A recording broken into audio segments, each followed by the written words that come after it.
Hello everyone. कल हम लोगों ने पार्टनरशिप डीड तक का टॉपिक कवर कर लिया था। आज हम उससे आगे का टॉपिक स्टार्ट कर रहे हैं। तो आज हमारा टॉपिक है इम्पोर्टेंस ऑफ पार्टनरशिप डीड। ठीक है, तो आज मैं आप लोगों को बताती हूँ कि पार्टनरशिप डीड होना ज़रूरी क्यों है। क्योंकि कल मैंने आप लोगों को बताया था कि ज़रूरी नहीं है पार्टनरशिप डीड ओरल हो या रिटन हो, बट रिटन हो तो हम लोगों के लिए फ़ायदा है। तो क्या फ़ायदा है, इम्पोर्टेंस है क्या? पार्टनरशिप डीड अगर आप लोग रिटन में बना लेते हो या प्रिपेयर कर लेते हो तो इससे हर पार्टनर के एक तो राइट्स, कि पार्टनर्स के पास क्या क्या राइट्स हैं, क्या क्या पार्टनर्स की ड्यूटीज़ हैं और पार्टनर्स की क्या क्या लाइबिलिटीज़ हैं, ये सारी बातें क्लियर हो जाती हैं सबसे पहली बात। उसके बाद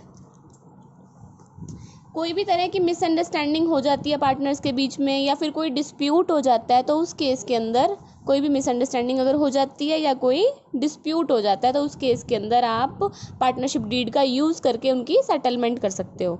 तो ये थी पार्टनरशिप डीड की importance.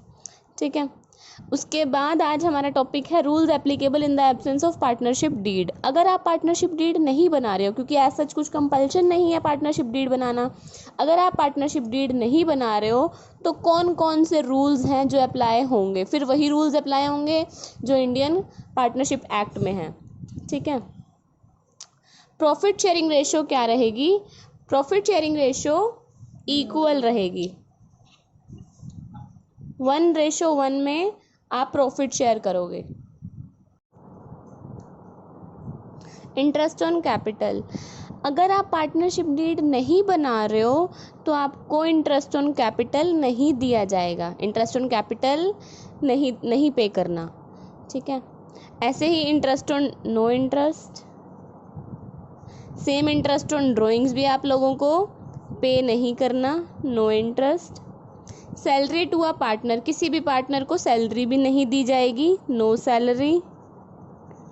Interest on partner's loan, अगर किसी पार्टनर ने लोन दे रखा होगा तो वो 6% पर एनम के हिसाब से उसके ऊपर उसको इंटरेस्ट मिल जाएगा।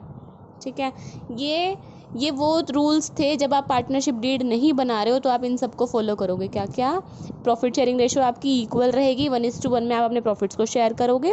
इंटरेस्ट ऑन कैपिटल नहीं दिया जाएगा, इंटरेस्ट ऑन ड्राइंग्स नहीं दिया जाएगा, सैलरी नहीं दी जाएगी, interest on partner's loan at the rate 6% per annum के हिसाब से होगा। ठीक है, आज हमारा आगे टॉपिक है रिकॉर्डिंग ऑफ पार्टनरशिप ट्रांजैक्शंस। अब पार्टनरशिप की आप ट्रांजैक्शंस को कैसे रिकॉर्ड कर सकते हो? जब आप सोल ट्रेड में आप अकाउंटिंग करते होते थे तो आप लोग बनाते थे ट्रेडिंग अकाउंट, फिर आप बनाते थे P&L अकाउंट, फिर आप बनाते होते थे बैलेंस शीट। ठीक है, तो इतना ट्रेडिंग और P&L तो पार्टनरशिप में भी बनते हैं, यहाँ से आप अपना नेट प्रॉफिट पता लगा लेते हो। ठीक है, यहाँ तक का सोल ट्रेड का और पार्टनरशिप की जो ट्रांजैक्शंस की रिकॉर्डिंग है वो सेम चलती है। लेकिन अब पार्टनरशिप में आप लोगों को क्या करना होता है? इस प्रॉफिट को पार्टनर्स के बीच में डिवाइड करना है, डिस्ट्रीब्यूट करना है। तो प्रॉफिट्स को बांटने के लिए हम जो अलग से अकाउंट बनाते हैं उसको हम बोलते हैं P&L अप्रोप्रिएशन अकाउंट। ठीक है, क्या नेट प्रॉफिट जो हमने निकाल लिया अपने P&L अकाउंट से, उसके बाद हमें उस प्रॉफिट को अपने पार्टनर्स में डिस्ट्रीब्यूट करना है, जिसके लिए हम एक अलग से अकाउंट बनाते हैं P&L अप्रोप्रिएशन अकाउंट। ये P&L अप्रोप्रिएशन अकाउंट होता क्या है? ये हमेशा बनाया जाता है P&L अकाउंट बनाने के बाद। और ये P&L अप्रोप्रिएशन कौन सी फर्म्स बनाती हैं? सिर्फ और सिर्फ पार्टनरशिप फर्म्स होती हैं जो P&L अप्रोप्रिएशन को बनाती हैं। P&L अप्रोप्रिएशन जो है वो एक नॉमिनल अकाउंट है। नॉमिनल अकाउंट मीन्स, एक second,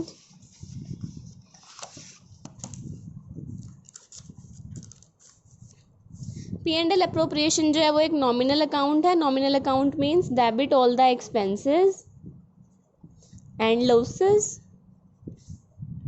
credit all the incomes and gains।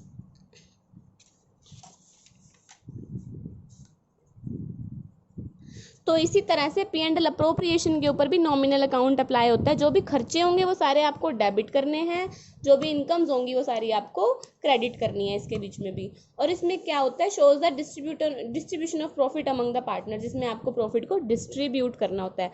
सिर्फ डिस्ट्रीब्यूशन के लिए तो हम ये अकाउंट बनाते हैं। अब हम इसका एक स्पेसिमेन देख लेते हैं क्या होता है इसके अंदर। P&L अप्रोप्रिएशन अकाउंट बनाया फॉर द ईयर एंडेड, जो भी आपका ईयर एंड हो उसको यहाँ मेंशन करो। यहाँ पे डेबिट, यहाँ पे क्रेडिट, क्योंकि ये एक नॉमिनल अकाउंट है तो ये डेबिट साइड आपकी सारी खर्चों वाली साइड हो जाएगी जिसमें आप सारे एक्सपेंसेस डालोगे, क्रेडिट साइड आपकी इनकम साइड होगी। ठीक है, तो सबसे पहले हम प्रॉफिट का बैलेंस उतार लेंगे, जो नेट प्रॉफिट हमने P&L अकाउंट से बनाया हुआ था, जो हम ये इस तरह से हम ट्रेडिंग एंड P&L अकाउंट बनाते थे, इस तरह से जैसे ट्रेडिंग एंड P&L अकाउंट बनता था तो यहाँ से ग्रॉस प्रॉफिट निकल के आता था, उस ग्रॉस प्रॉफिट को हम नीचे यहाँ पे डाल देते थे।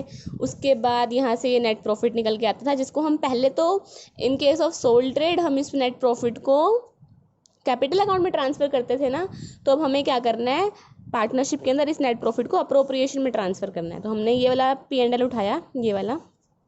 ठीक है, क्रेडिट में आइटम जाएगी बाय इंटरेस्ट ऑन ड्राइंग्स, क्योंकि जो इंटरेस्ट ऑन ड्राइंग्स है वो फॉर्म के लिए इनकम का काम करती है। कैसे, मैं आप लोगों को बताती हूँ। जैसे मान लो ये आपका कोई पार्टनर है ए और ये आपकी फर्म है। ए ने पैसे विड्रॉ किए, पैसे निकलवाए ड्राइंग्स की पर्सनल यूज़ के लिए, तो अब जब इसने पैसे निकलवाए हैं तो ये फर्म को इंटरेस्ट देगा, तो फर्म को तो इंटरेस्ट मिल रहा है ना इससे, तो फर्म के लिए ये इनकम है, इसलिए इंटरेस्ट ऑन ड्राइंग्स को हम लोगों ने क्रेडिट साइड में डाल दिया क्योंकि ये इनकम थी। ठीक है, ऐसे ही अब डेबिट साइड आ जाओ। डेबिट साइड में क्या क्या आइटम्स डालनी है, सैलरी, किसी पार्टनर को अगर आप सैलरी पे कर रहे हो वो यहाँ दिखा दो, किसी पार्टनर को अगर आप कमीशन पे कर रहे हो वो यहाँ पे दिखा दो। इंटरेस्ट ऑन कैपिटल अगर आप पार्टनर्स को पे कर रहे हो यहाँ पर दिखाकर लास्ट में टोटल दिखा दो। इंटरेस्ट ऑन कैपिटल बिजनेस के लिए खर्चा होता है तो इसलिए डेबिट साइड दिखाया है। बिल्कुल इसके ऑपोजिट होता है, जैसे मैं यहीं पर ही करके दिखा देती हूँ। ये एक पार्टनर है मान लो ए और ये फर्म है। अब ए ने बिजनेस में पैसा लगाया है यानी कि कैपिटल लगाई है, तो अब कैपिटल इसको इंटरेस्ट मतलब फर्म इसको उस कैपिटल पे इंटरेस्ट देगा, तो इस बार ये पैसा ए को रिसीव हो रहा है, फर्म को देना पड़ रहा है। फर्म को देना पड़ रहा है तो यानी कि फर्म के लिए ये एक्सपेंस है। एक्सपेंस होने के कारण हमने इसको डेबिट में डाल दिया। इसके अलावा अगर आप कोई रिजर्व बना के चलते हो, रिजर्व मीन्स आगे फ्यूचर में होने वाले लॉसेस के लिए या खर्चों के लिए या फिर किसी कंटिजेंसी के लिए आप अभी से अपने पैसे को बचाकर अलग से साइड में रखते हो तो उसको हम रिजर्व नाम दे देते हैं। तो अगर आप रिजर्व बनाकर चल रहे हो तो वो भी इसके डेबिट में डाल दो। इसके बाद जो बैलेंस बचेगा वो आपका प्रॉफिट होगा, वो ए और बी में जो भी रेशो आप लोगों की होगी उस रेशो में ये डिवाइड हो जाएगा। ठीक है, चलो आगे आ जाओ।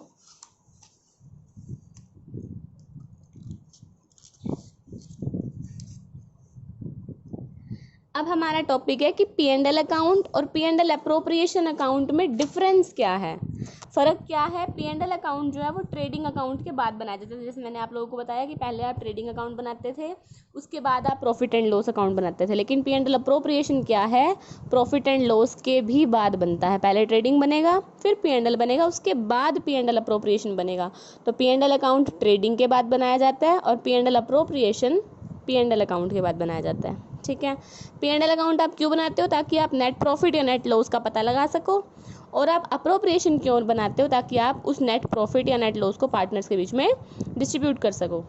ठीक है, P&L अकाउंट का कोई ओपनिंग बैलेंस नहीं होता, कोई क्लोजिंग बैलेंस नहीं होता, लेकिन P&L अप्रोप्रिएशन का ओपनिंग बैलेंस भी होता है, क्लोजिंग बैलेंस भी होता है।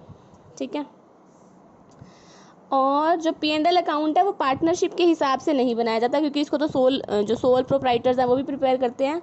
लेकिन जो अप्रोप्रिएशन है वो टोटली पार्टनरशिप एग्रीमेंट के बेसिस पे ही बनाया जाता है, क्योंकि ये बनाते ही सिर्फ पार्टनरशिप फॉर्म्स है और कोई फॉर्म इसको प्रिपेयर ही नहीं करती। ठीक है, P&L अकाउंट के अंदर मैचिंग प्रिंसिपल को फॉलो किया जाता है, P&L अप्रोप्रिएशन में मैचिंग प्रिंसिपल को फॉलो नहीं किया जाता। ठीक है, अब एक टॉपिक है चार्ज अगेंस्ट प्रॉफिट और अप्रोप्रिएशन आउट ऑफ प्रॉफिट। अब चार्ज और अप्रोप्रिएशन में क्या फ़र्क है, पहले मैं आप लोगों को थोड़ा सा बता देती हूँ।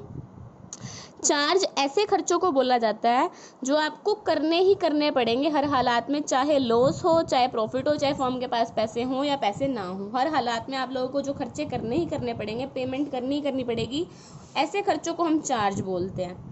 लेकिन कुछ एक खर्चे इस तरह के होते हैं जो सिर्फ आप तब पे करोगे जब आपको प्रॉफिट होगा, उनको अप्रोप्रिएशंस बोलते हैं। ठीक है, तो अब इनके बारे में पढ़ते हैं क्या डिफरेंस है इनमें।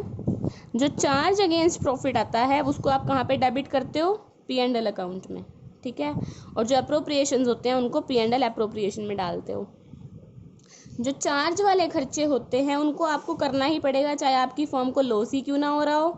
और अप्रोप्रिएशन वाले खर्चे जो हैं वो सिर्फ आप तब करोगे जब आपकी फर्म प्रॉफिट में हो। अगर आपकी फर्म में लॉस आ रहा है तो लॉस के केस में आप अप्रोप्रिएशंस की पेमेंट नहीं करते हो, ठीक है। इसके एग्जांपल्स क्या हैं? इंटरेस्ट ऑन पार्टनर्स लोन, किसी पार्टनर को आप रेंट पे कर रहे हो, रेंट टू अ पार्टनर, इस तरह के जो खर्चे हैं जो आपको पेमेंट करनी ही पड़ेगी इन केस ऑफ लॉस भी वो चार्ज में आते हैं। और प्रॉफिट वाले खर्चे हैं इंटरेस्ट ऑन कैपिटल, पार्टनर्स की सैलरी, ये इस तरह के खर्चे हैं जो सिर्फ आपको प्रॉफिट्स होंगे तभी आप पेमेंट करोगे, वरना आप पेमेंट नहीं करोगे इस तरह के खर्चों की।